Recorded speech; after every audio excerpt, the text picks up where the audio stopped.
Now, let's work in how to break the grip and push it across. That's another big challenge. Someone is not just gonna let you manipulate his arm and pull him down and reach his back.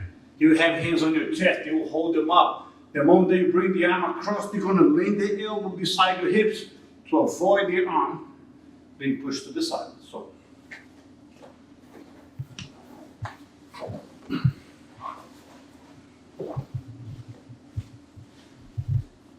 usually, the way I do, you might think you're supposed, almost everyone when they're on top of you, they go one hand in the middle of your chest, the other hand slightly backwards. So one hand forward, one hand back, right? That's like 99.9% of people. So you might think that the arm is too far back for me to pull and drag across. This is much easier because it's right close to my body. In theory, this is easier, but for me in real life, I find this much harder. Why? Because if you see the angle of his back arm, he's already locking himself in a way that's difficult to find anywhere else to put the arm. This one, he can suddenly drop, he can straight, he can lean back and push the arm. There's a lot he can react wise with the arm. To break that grip, if he's not moving his arm, it's easy, it's not too hard. Regardless of how strong the person is, if he keep his arm straight, I'm gonna grab across and I'm gonna put my wrist right close to his hands, his fingers. Now it's just the angle, I push his arm above my head.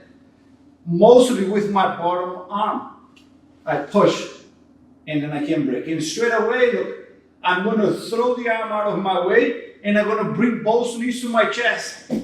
That's how you bring the person in, because you just remove all his base from my chest. If I pull him, the arm blocks his shape. See, I will never be able to pull him. But the moment that I break that, he collapsed. That pull in some of this becomes very strong.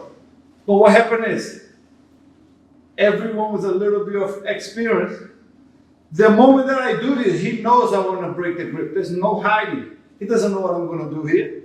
But this goes in only to break that grip. So how they react, they drop the elbow down. Now it becomes extremely hard because all his body weight is behind his arm. Doesn't matter which angle, where I push the arm up, it will not break. And then I have to let go and try something else. And then he goes straight back up again. And then I do that, he drops down. And then we can do that all day long. That's why I think it's extremely difficult to deal with the arm. So over the years, I developed a stronger way to break the grip on the other side. So I always go to the back arm. I never go to the front arm because I find it's too hard. It might look simple to just break the grip and go. It is in a way if it doesn't have any experience. So if you're training with somebody, white belt is easy, blue belts, they will not know how to react.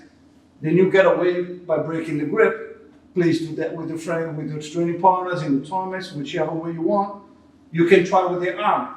But if that fails, with the elbow down, there is no way I can break that grip. It's very hard. That's why I always go to the back arm. So the way I go, regardless of how they defend, usually they're holding something. Anywhere.